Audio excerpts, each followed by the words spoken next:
Literally, it looked like Cyclops was shooting a purple ray into her face, and she was just like, I got it. Fast forward, end of the jump, I'm looking over, I'm like, where's Meg? She's like way over on the other side of the stage, like just like holding it down, power stance. I'm like,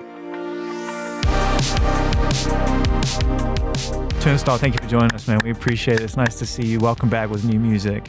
Nice to meet most of you in person. I think the last time I saw you, I was fucking mad wasted.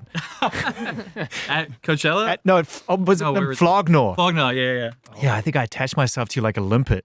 What? And just told you like, oh my God, your band's so great for like 5 minutes. But that's what music does to me. And it feels like proper band 2.0 now. It doesn't feel like, okay, we're making good on this album. We're out here touring. We're doing our thing. We're figuring it out. Like, I know it's probably felt like this for a while, but it was great for us to actually finally get confirmation this year that you are now a member of the band. So congratulations for that. Thank you. Thank you. Which is beautiful. So I kind of want to stay in that space for a second because I love the romance of that, of joining one of your favorite bands. Yeah. I think it's such an incredible thing. And so let's just talk a little bit about that experience. We're getting to the point from playing the shows with the fellas and knowing it's working for you and for them. But yeah, I guess you never know if it's actually going to be an official thing for a while. It's true, yeah. And, you know, playing with the band for a couple years at this point, and I think it's just about now 2 years since I went out to Baltimore for the first time, practiced, then we started the blink-182 tour. Yeah. I think that was like April, May 2023. And it kind of feels like no time at all, but also so much happened in that time. Yeah. So the Baltimore show the other day at the Dell was the first official show where I'm like in the band. That's so crazy. What an incredible first show to do officially in the band too. Yeah, I didn't even realize until the show was happening. I was like, oh, hang on a second. This is like kind of the inauguration right now. Let's get into it. Let's talk about the space between the last album and this one. Things kind of changed, Brendan, to some degree, right? And it's not like they changed overnight. You've been building this for a long time and playing shows and committed to this for a long time, but I saw you multiple times on that tour and it felt like something was changing. Did it feel that way from the stage? Did it feel that way in real time? Yeah, it felt like things were changing as far as opportunities and visibility. I think like we constantly kind of talk about like, you know, in a lot of ways, things just from our perspective feel the same, especially having been playing in bands since we were kids and touring full time for so long. But the last few years definitely were kind of a kind of whoa moment when you're just realizing like, oh, how are we playing in an arena right now? Or how are we playing this festival, you know, not in the parking lot stage, you know? And there's definitely a lot of amazing opportunities and visibility and new people. And that I think, honestly, I think we're all still trying to process because it's like, it's very different. But, you know, in a lot of ways, it's like, you know, even playing at home the other day, it's just, you know, I think it affirms that things are different at the same time, you know, when like all of our families and friends and people we grew up in the music scene we grew up are there, but also like in what world 10 years ago would we have played and over 10,000 people showed up in Baltimore? It's just not really reality that we're used to. Do you know what I hope it feels like for my friends in bands when they get that point where I hope it feels like we're going to be okay. Do you know what I mean? Because there's so much risk that you take, and I don't think enough is put into this. And you're not thinking about it when you're young, you're just doing what you love. When you look back on it, you start to mature in your life. It's like, yeah, you back yourself. It's a risk. You're not going into the ecosystem where they tell you you're going to get a regular paycheck and this and this and this and this and this. And they tell you this where the comfort is. You're like, we're going to get in a van. Even just driving from one state to the other is a fucking risk. You know? I mean, I'll risk it all for them. And I was speaking to you, like when you were saying what felt like change, like when we were touring off the end of the Glow On thing, that blink-182 together, we got ourselves really solid together on stage. So going into like a space where we get afforded the opportunity to take our time and create and like make something else new, I felt like we all just were working together. That felt like the biggest change to me. Like we were working, like I felt really, really braided together coming off of Blink into the creative period with the gang, and like us, that whole end of the live era, like making that feel good, that atmosphere feel good before we went to go be creative. It felt like our synergy was just 10 times. Did going out and sort of doing that tour, connecting with Meg and making sure you knew you had a future and you had a great member in the band and that you could continue to play great shows, and where it goes from there, we'll see. But doing it with Blink and going into arenas and seeing that kind of experience, must have been fun. They're good guys. I mean, they're obviously blink-182, they're in blink-182 world, but they're good human beings. It must have been nice to kind of get a taste of that. And what did it feel like when you started playing those kind of sized places and you didn't have the pressure of being on your shoulders, which, newsflash, it might fucking be now going forward. You might, arena is great, who knows? When you shake your head, I mean, my point is you'll be able to say no, but you might be able to say yes as well. So how did it feel doing those kind of shows and making that transition and doing the Blink tour?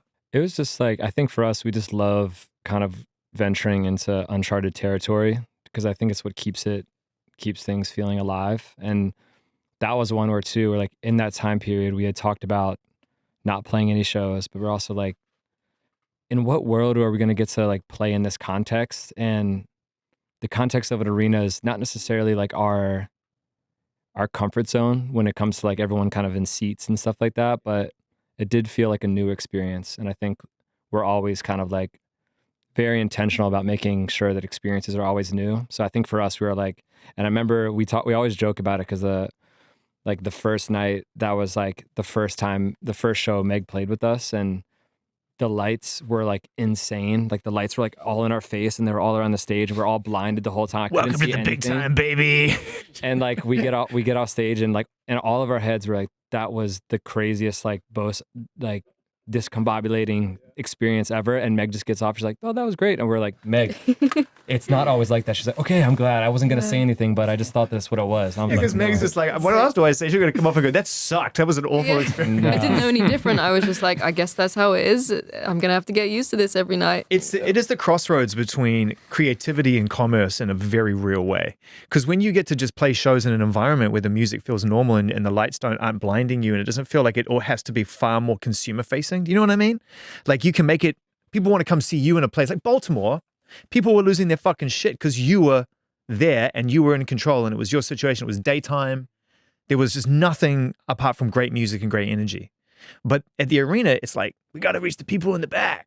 So it can be an uncomfortable experience, right? In order to achieve that goal. It's kind of like how people sort of have to just accept it. I mean, that summer was like definitely a masterclass of existing in that space. Like, riding with Blink, they're great people, but they also, like, their supporting cast, everything they do behind the scenes is like very like sharp, and like it was cool to be in a situation where you have to learn how to like mend your creative way to a different lens. Like, everybody got together after that show in Chicago, which it was dope because it was Meg's first time with us. We're playing music where Jordan dunked so many times, but it's like, how do we make our thing suited to their outfit?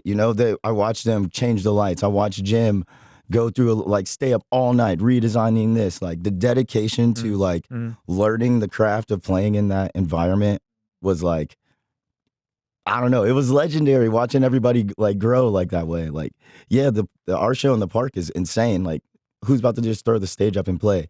But going to that show and like facing the lights in Chicago, or going back the second night in Chicago where the show was sold out again, and having a different angle, and like the next 6 nights, I'm sure I'd watch them try. Yeah. Like, as soon as we got the sound check, can we get on stage? Really, I think that was a very, very valuable lesson that summer, like, and how to like express your creativity through different, like, get it to look different ways. How did you take that into the creative experience of being Turnstile? How did you take that into the studio? Did you go straight into the studio, or did you take some time in between the road and the new album? We never really like go into a studio with like, okay, let's go into a studio and make a record. It's kind of like going into the studio is usually the result of a few years of being like, okay, there's a record that exists now. So I think over the last few years, like, songs were happening, and songs from the past that existed but weren't ready yet started to kind of come back into the picture. And songs from Glow On as well, like songs you had in the canon from previous kind of even before that, some that had kind of existed as just little thoughts. And and that's kind of always happened with every record that we've done, where there'd be like a little like a little piece of something that doesn't really make sense yet, but then ends up on the record like a couple years later. It's pretty much happened with every record that we've had. Like we even recorded a little like instrumental of this song Underwater Boy that was going to be on our record Time and Space. Then we like last minute we're kind of like, oh, it's not ready yet. Then it made it onto the next album. But so I think by the time we had kind of had a year where touring wasn't really happening, we were kind of like, okay, this is ready, and went into the studio with like an album in sequence, like kind of ready to go, and kind of just spent time living with it. And It makes sense actually, because when you listen to the record, the sequencing and the way it all flows, you can tell it's not kind of done after the fact. It's not like, oh, we're going to go to the mastering now, and how do we make that transition? Like, it feels like a complete thought. definitely, I think it was like very big picture, intended, very big picture, everything intended in a very specific context, which maybe isn't necessarily built for the modern day, as far as like things are probably looked at with less context because things are move so fast. So like things are kind of The paradox is really important. And what's beautiful is that if you can be the paradox to that and make something that's worth listening to start to finish, and it's of a quality, which it is, that works too. yeah, People love that too. We all love that, right? We all listen to music in that context, and we want to hear it, definitely. you know? Pat, when did it feel like an album for you? When did you feel like, okay, I feel comfortable that what we're making as a band here feels like a Turnstile record, and I feel like I'm in the zone? It's kind of like that before we even, maybe the better way to say it is like the second we turn the volume up together as like, all right, let's get into a room and just start to flesh things out and bring them into the physical world where you can hear someone play the drums to the riff, and you can hear how it feels to project your vocals in a place where your energy is able to release instead of in your home studio or in your room or in your car or anything like that. Like where the energy that you imagine is in the song can actually feel room. That's always been the place that you're like, oh shit, okay, now we're like actually like snowballing. So at what point does the tone of your guitar start to really make a difference? If you've got the songs, you've got the riffs, you've got the ideas, at what point do you start looking at your rig and being like, okay, I'm looking for a different feeling here from the sound of what I'm trying to create here, and not just the notes? Probably in that first space too, because a lot of the stuff when it's demoed out, it's never going to be demoed on the perfect thing in the perfect place with the perfect instrument right away. So when you do bring it to life, you're like, oh, actually, this can be beefier and this can be stronger, or this can actually mellow out a little bit. And it's always in that first like physical realm where you're able to like actually crank up all the way and see how it feels. And there's always the basis of what has always felt good and what we're always like, just love how this sounds forever and ever and ever. But how does that apply, that original tone of anything you enjoyed and anything that has been the basis of a Turnstile song before? How does that apply to this now, in this age, in this person that we are, and how does that feel to your brain? And that's kind of where anything that really changes, it's like from the basis, changes based on where we are in that moment. And some of it changes dramatically, and some of it kind of is still the same basis of the tone. Yeah. Just with like some modding on it, you know? I like the way you referred to it as this person, and I'm not sure if you're referring to the band as a collective human or whether you're referring to yourself as an individual, but I like the idea of that, of everyone kind of representing one kind of common consciousness and ultimately trying to achieve a great result.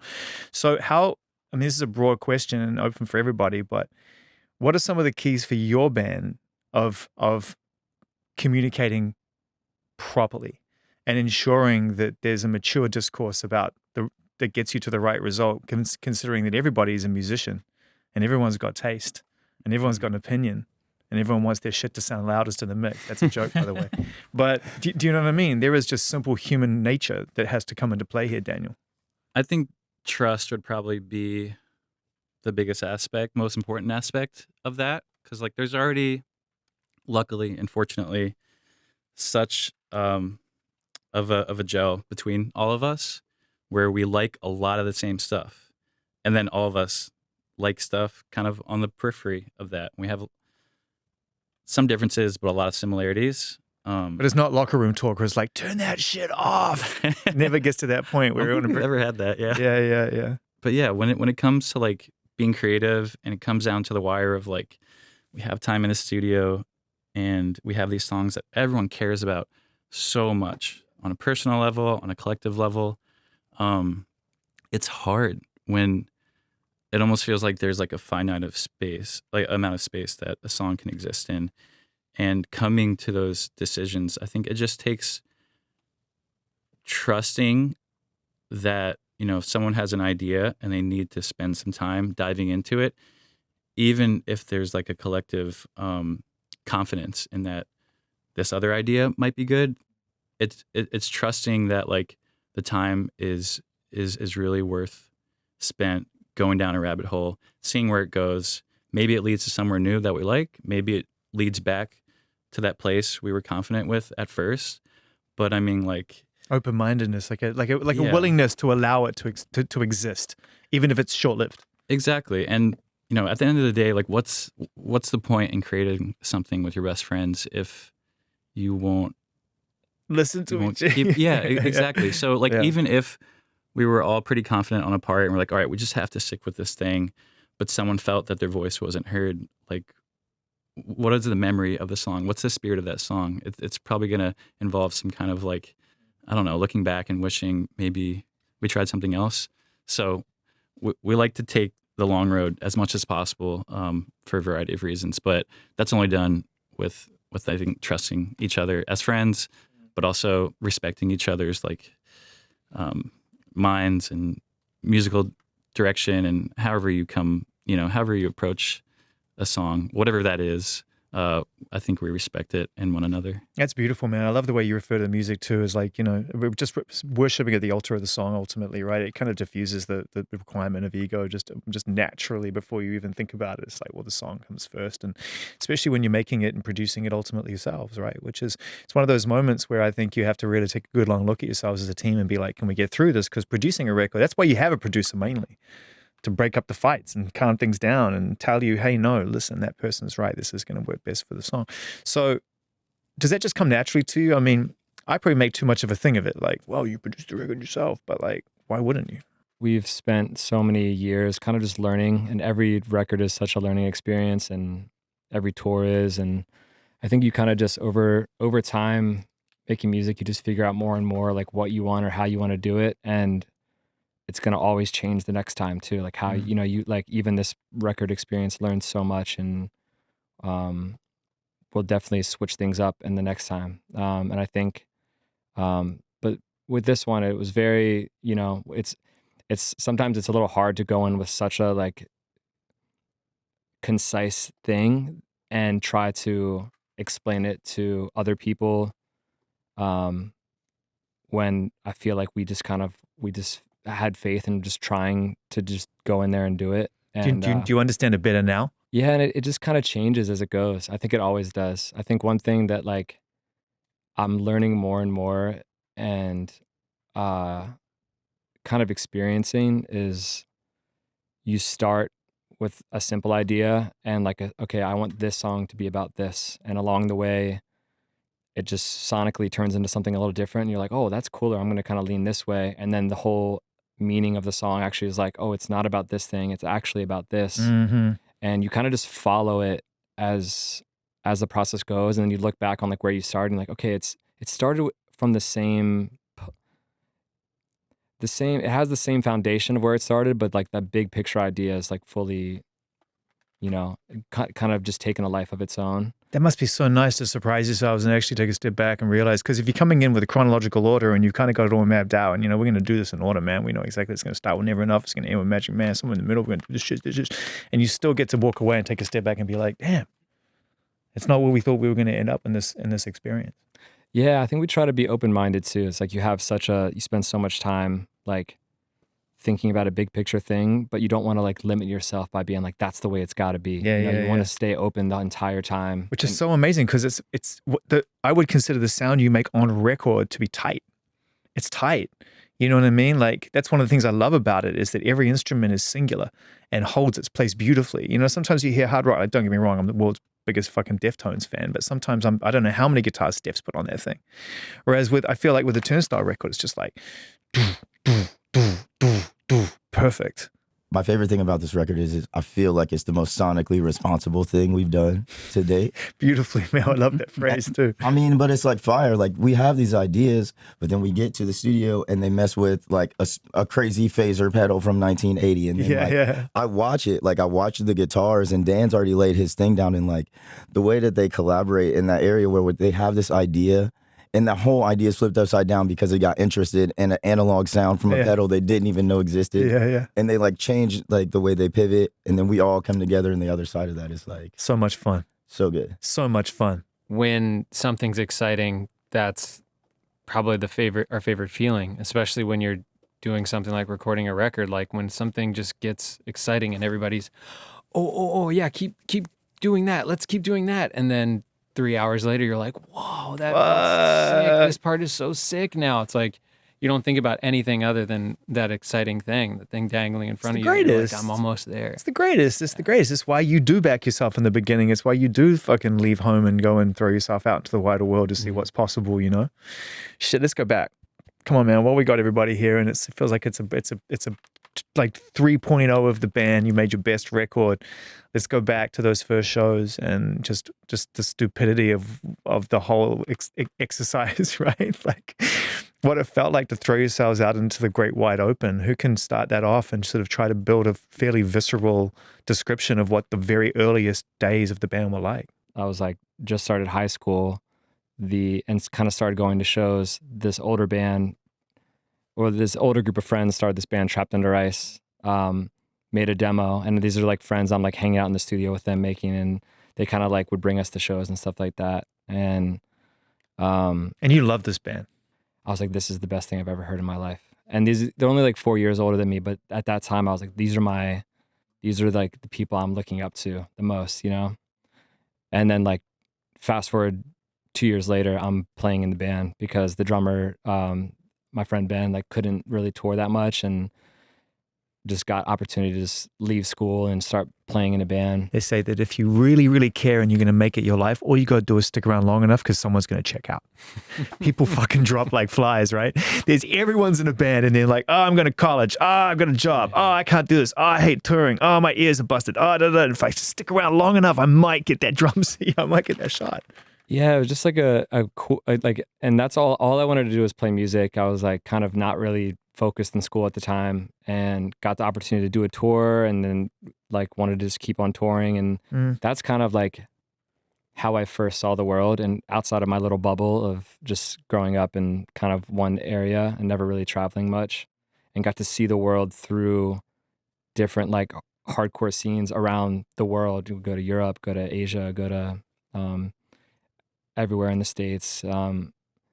And so that's kind of like, I think, was just kind of a big learning time. And I think this band was kind of like, you know, started around the time when that band had been touring for a few years and wanted to kind of just do something just on the side for fun, and just like, you know, with my closest friends that were around me.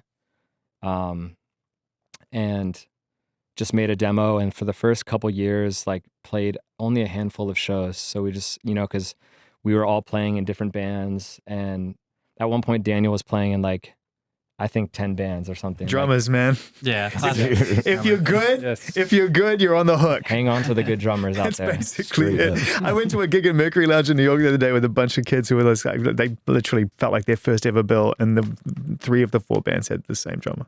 Yeah. That's how it was. There was this place called the Art Space in Baltimore, Charm City Art Space, and I feel like I've been to multiple shows at that spot. It was like the legendary spot growing up, where it was like just one of the spot at a certain period of time. There was an era where there was just every show was there every weekend. And I feel like I've been to multiple Art Space shows where Dan played in at least 3 out of the 5 bands, maybe 4. And all their sets collectively were like the length of one Turnstile set. Yeah, like 15, 20-minute sets each. Also classic. Yeah. Shit, man. Thank God you found Turnstile. You could have been a working drummer. That's a hard life, man. It's a good life, but it's a hard life. I'm blessed. Blessed. So out of the side hustle and into the moment when you realize, okay, you know, let's make the tough decision and break some hearts over here and fill some hearts over here, right? And become a thing and become a real thing. And I kind of want to focus in on you talked about that, the traveling around and kind of being exposed to different elements of the hardcore scene at the time.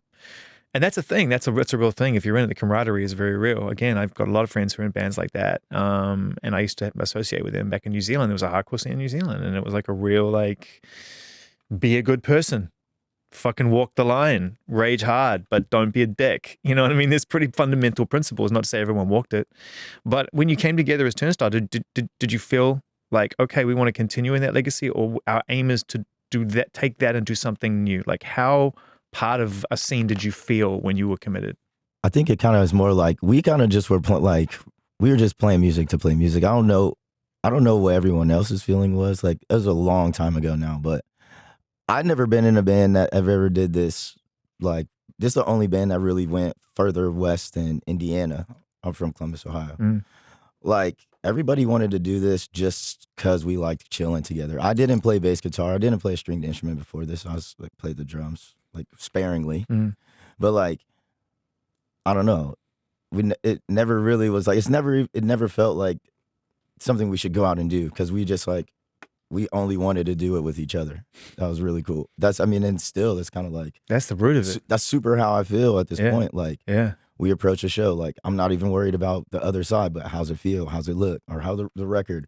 They spend so much time and, like, on every idea. It's like, I only just want to be here just if we do it together. What was it like learning bass on the job? Easy call, dude. Great drummer, great air drummer. Same. He gets it on the snare, but these dudes are like they're very competent drummers, and we all I'm fucking Danny Carey and Tool on the ear drums, bro. I'm that Dude. fucking good. You know what I mean? Me and Franz used to, like, when we first started, because I'm also not a singer, you know, like, drumming is my first thing. So when we started this band, it's just like, all right, I guess I'll sing, because that's just how you, like, starting bands at the time. It's just like, all right, let's start a band where I play guitar, and, you know, that's kind of what this was. Like, all Let's right, see what it sounds like. See what it sounds like. I'll try singing.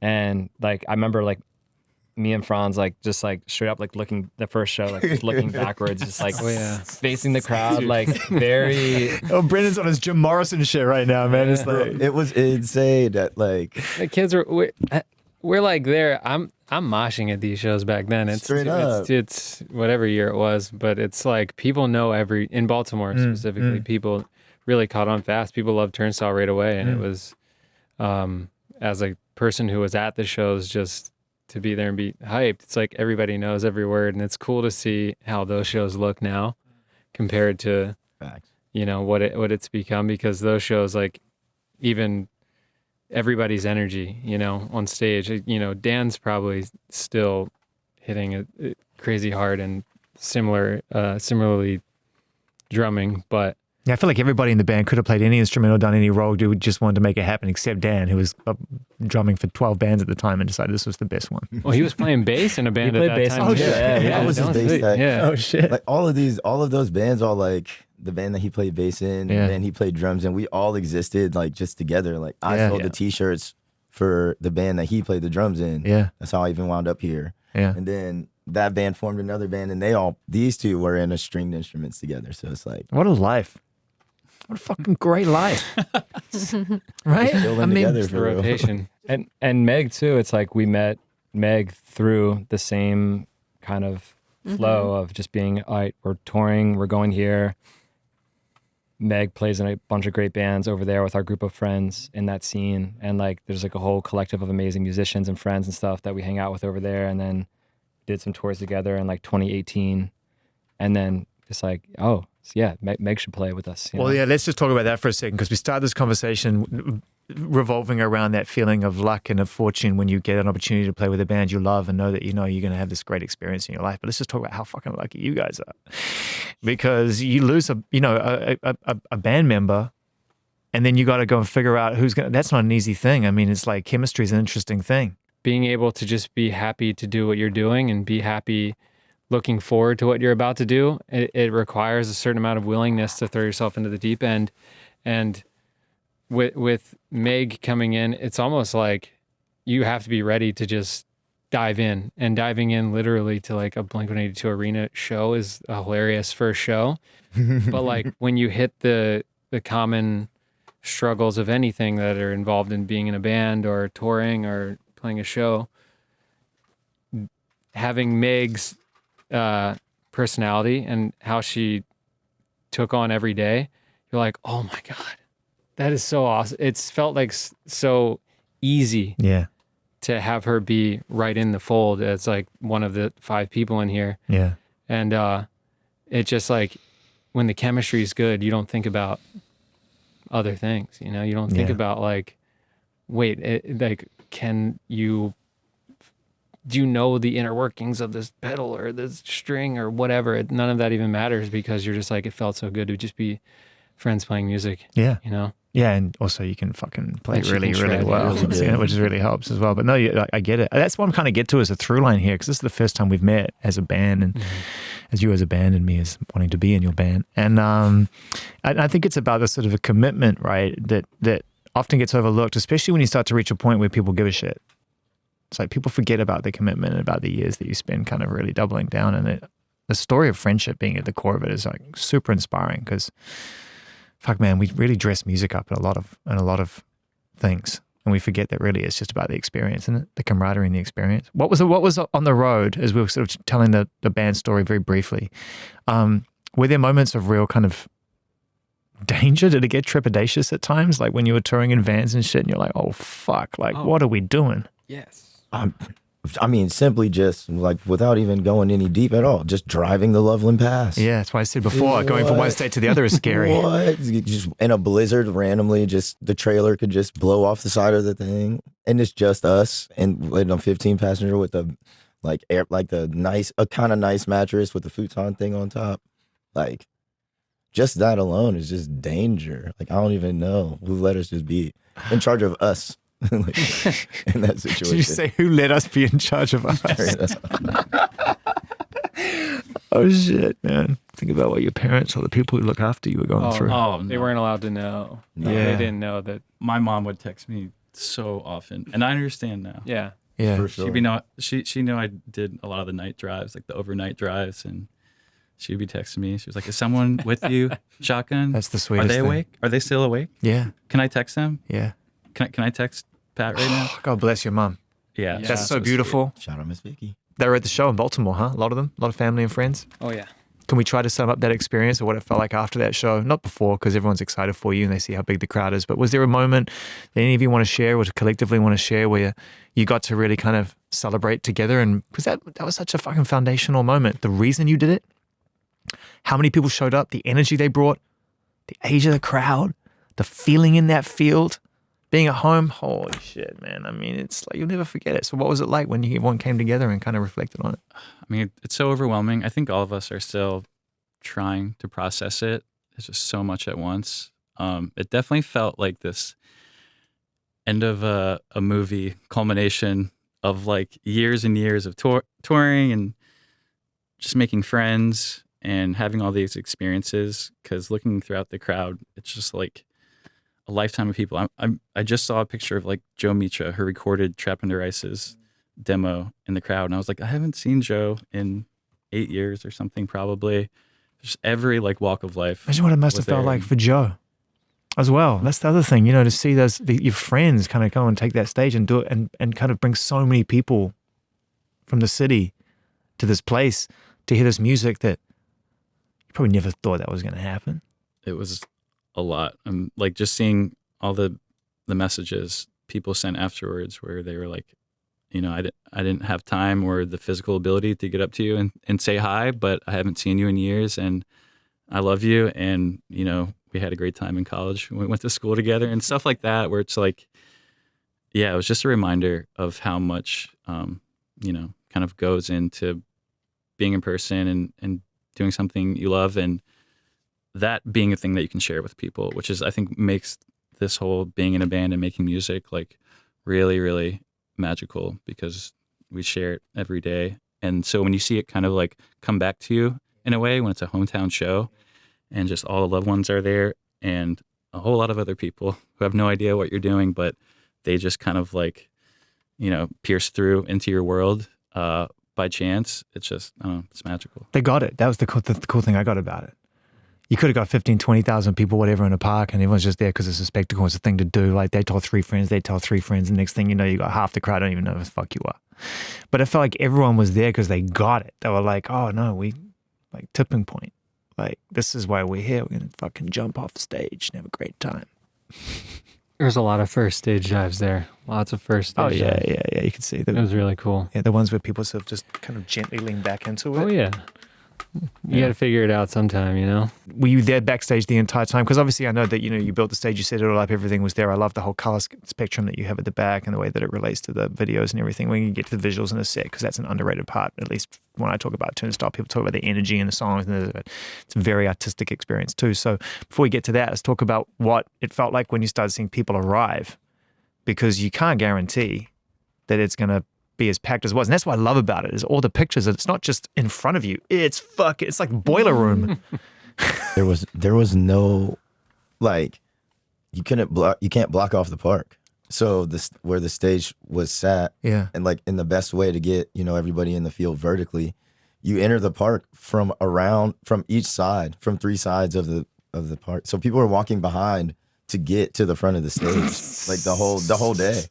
And been like, so it's just so like city that, barely, like, it wasn't even that hectic. Like Yeah. people already knew, like, oh, that's the guy, or those are the people, Yeah. just go to your spot, or or they would just say, hey, what's up? And Yeah. then keep, it was very like, I see you in the neighborhood. It's all Yeah, it's a good. community. So many people. It was very, very regular. But from that vision point, everybody just came from each side of the stage. It was really Franz was there at 8 a.m.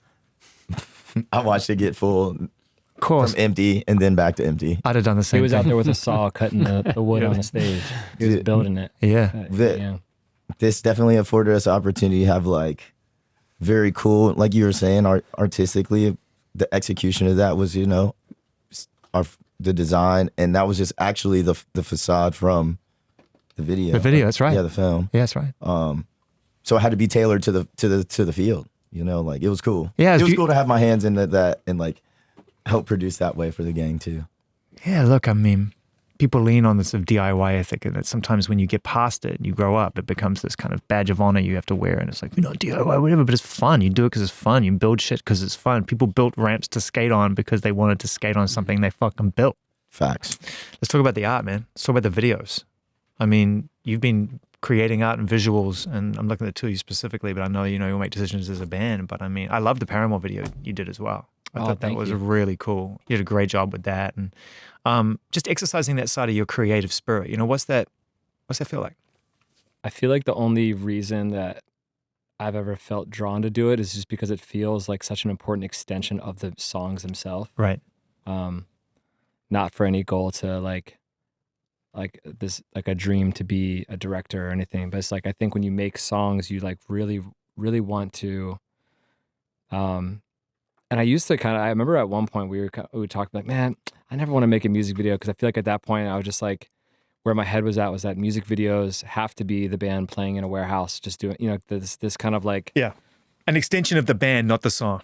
yeah. And I think like once kind of just thinking about it more, and like thinking about ways, like when you kind of are writing a song, I think like a lot of times when writing songs, it's like, can be like not only just sounds, but it can be visual too. Like when you're making something, you just feel like, like this song feels like vast, and it feels blue, and it feels this and that, like I'm feeling these things, and like, what can you do to kind of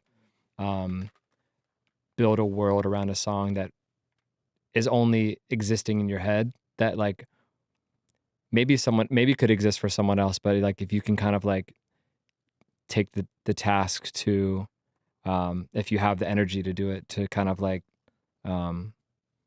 just try to make as big of a painting as you can with the song and how it makes you feel and all that kind of stuff. And it's always going to be imperfect and different than how you imagine it in your head, because I think it's impossible to take what you have in your head and make it. Same with like recording like the sound of a guitar or a drum. Yeah. You just kind of like follow the. Well, when it's done the same way, when you need to start, right? It's just that's you can't explain that feeling.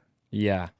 Even knowing when to stop is always hard too, because you're just like, I mean, it can be very like, to an unhealthy extent, just like kind of feel like a never-ending process, but especially with a group, like collectively, like once you feel like you've asked every question and you can kind of sit there and just like, like really feel like any thought that pops into your head is like, oh, I thought about that. So, that's kind of the point where it's just like, you could always keep changing stuff and keep finishing. And it's like, does this song need to go somewhere else? Or like, this song is only just this one groove. Does it need to have some big kind of thing? And like, it's always amazing to like give yourself time to ask those questions. But it's also nice to just embrace that whatever it is. And no matter how simple or confusing it is, or like how much it doesn't make sense to other people, it's just like, this just makes sense to us right now.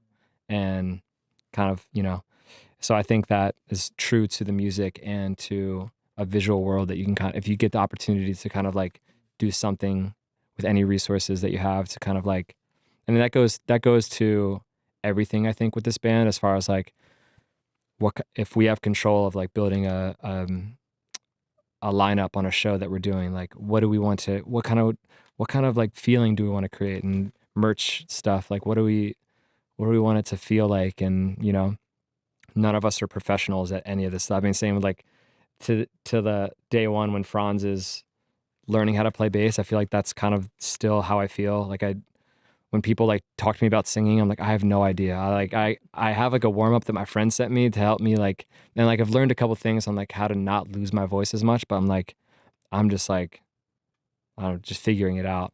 So I remember because the first time we ever spoke was a very last minute FaceTime thing, and everyone was jumping on, and I was so obsessed because I was trying to draw comparisons to vocalists that I love so much, and in particular the way you mix your vocals, and I could just tell you like, yeah, I don't know what the fuck you're talking about, man. Like, I don't know fucking clue. Bro, the one thing for real is they all work so hard. Yeah. That like we all might not be, classically trained at what we're doing, but I am inspired to try hard at my instrument. I mean, like it's all encompassing in our band. Like everybody wants to make everybody's vibe good. So when it comes to like, I wasn't a bass player before, but I watched Dan practice and I know the reading is there. Like if I'm really trying to get better, then go get better. And everybody always takes that and runs with it, like without even needing to look over at anyone else. Like I like the way you called that album responsible. Sonically responsible. Thank you. Yes, important distinction. Because I feel like this album, maybe I'm wrong and it's too soon to say, but I feel like you're a weird band. I mean, that is the highest possible compliment. You know what I mean? Like you could go off and do things, and you've shown you have an appetite for that just by the remixes you've chosen to do. Again, the bills we've played on and all this kind of stuff. Like you obviously like not being predictable. So I feel like this record is like delivers every element I love about modern Turnstile, but I don't know where you go next. Do you? No, and I think that's the exciting part. Same. Yeah, I It's think never planned. Yeah, we got to do this one first. Yeah, and tour it. Whatever it is, I mean, once your vision, what I've learned from them and with them, it's like once your vision is captured for a record, lives forever. Then you get to change its outfit when you play live. You can change it again when you do the motion pictures to it. So once it still needs to come alive, like on the stage. Franz, can I make an observation? And I want you to take this in the way it's intended, which is the highest form of compliment, is that you're obviously 1/5 of a really strong friendship here, but I love how you revere your band. I feel like as long as I've met you on virtually and in person, you talk about your band like in this form of awe. It's like, my gang, dude. They're so good. Yeah. I rock with them so much. You have moments on stage where you're just looking left and just like Dude, looking all the time. and right and just like, what the fuck? Like I said, first show in Chicago, Meg was like, literally, it looked like Cyclops was shooting a purple ray into her face, and she was just like, I got it. Fast forward, end of the jump, I'm looking over, I'm like, where's Meg? She's like way over on the other side of the stage, like just like holding it down, power stance. I'm like, I just love how you've got the sound man's got the fucking, he's got the software hack for the like fucking enema of the state lighting rig, and you guys are just like, what the fuck is this? well, see, I mean, that's the thing, bro. You know, like we had to do our own thing. That was like the part of that. It's like us doing our own thing. We didn't even use the Cyclops, that crazy rig, but just the stage lights were just like, that evolution of person is just, once these songs come alive. Oh yeah. That'll there's be so many. Yeah. I mean, dude, Sun Shower, ridiculous. So much fun.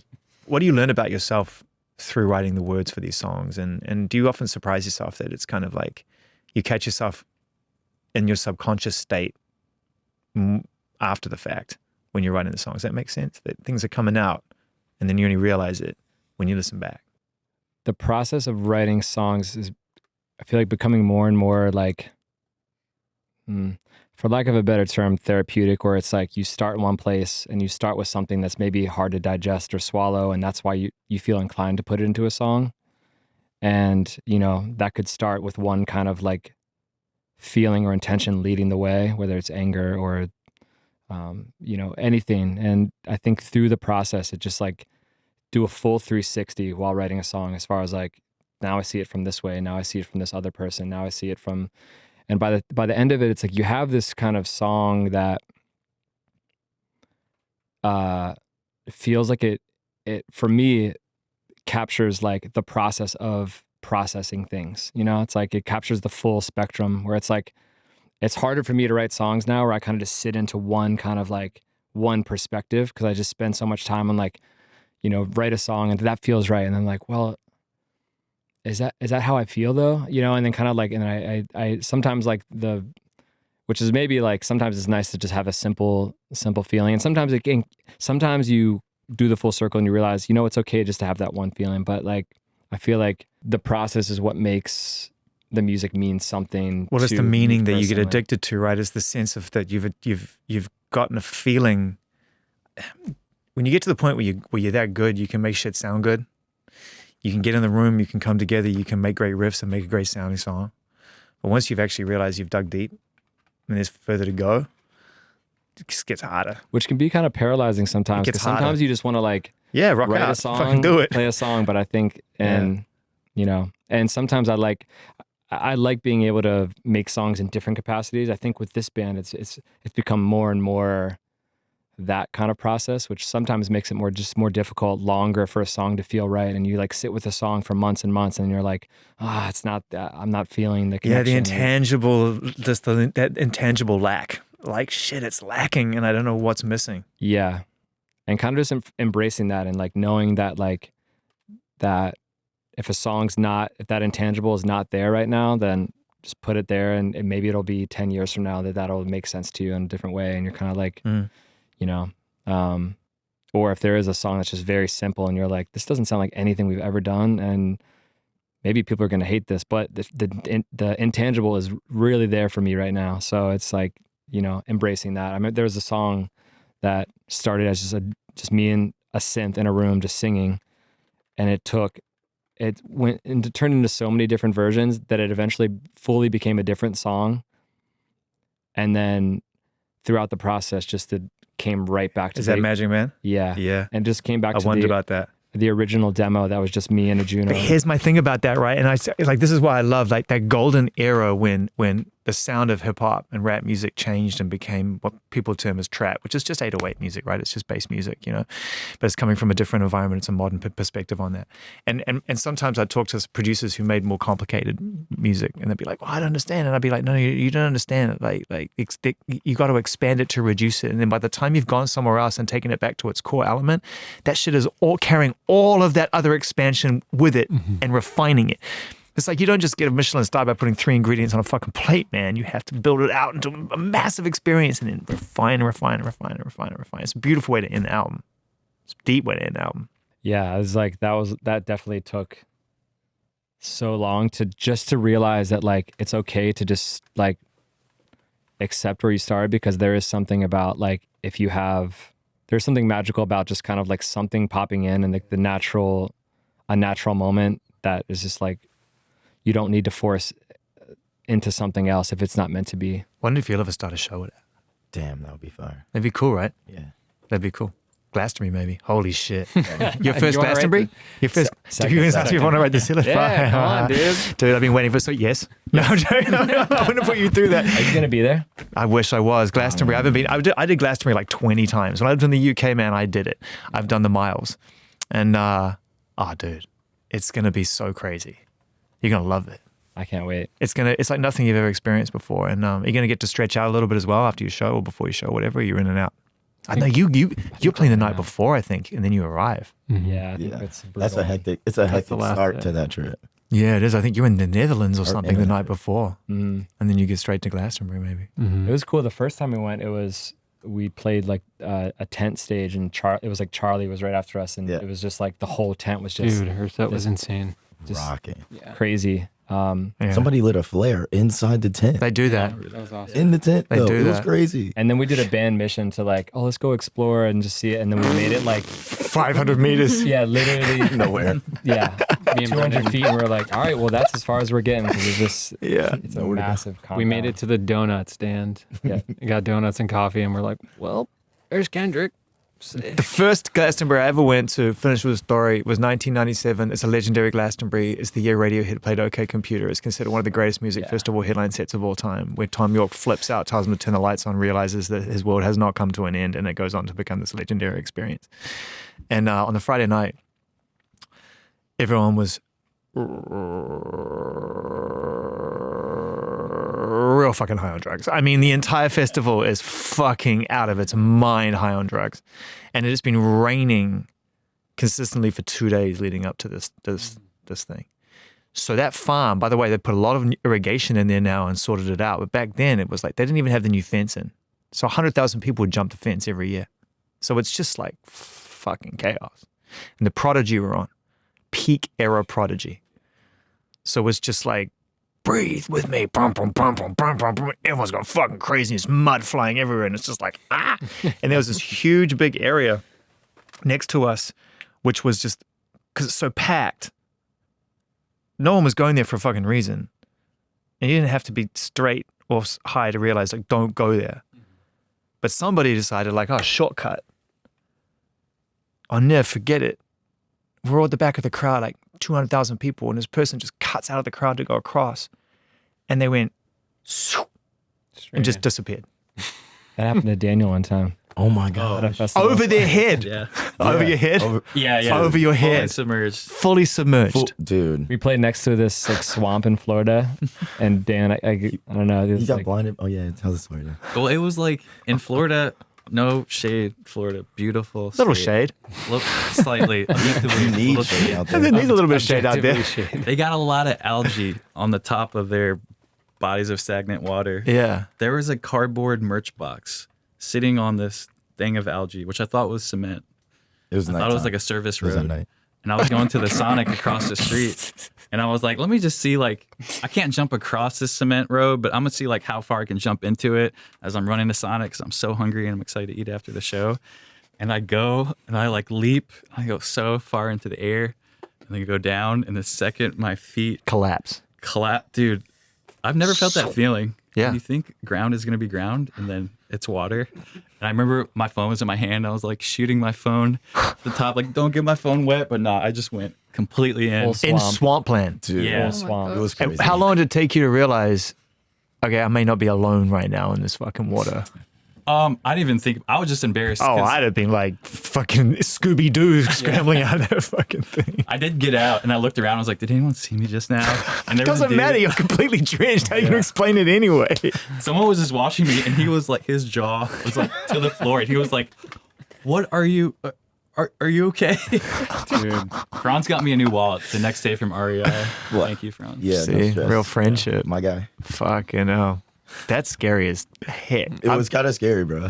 I've driven that stretch between one side of Florida to the other. You know, it's all completely concrete off on either side. And you're like, why is it all like, why is all those things on there? And then they're like, you really want to know? I'm like, well, I've asked the question. Like, tell me. And they're like, well, because at night, you know, the gators are so big that they cross the road. And then if a lot of times cars hit them and they fucking flip. Yeah. But then guess who's fine? Gator. The gator. Yeah.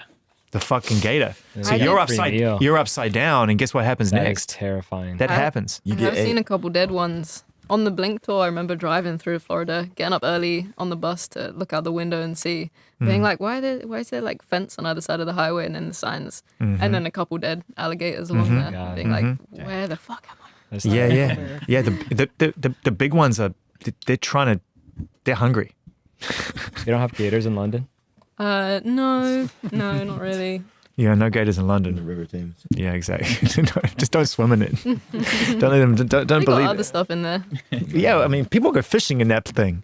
Yeah, they do. A friend of mine swam across that one time from one side to the next. He was in hospital for 2 days. It's been good to see you, and I've really enjoyed hanging out and getting to know you in person. And I mean, you said it beautifully before. I felt like I already knew you, and you know, you don't have to talk because, dude, everyone just loves what you're doing and where you're at. But thanks for indulging in me and having a conversation. I appreciate it. The album's fucking amazing. Hope you know that. Thank you so much.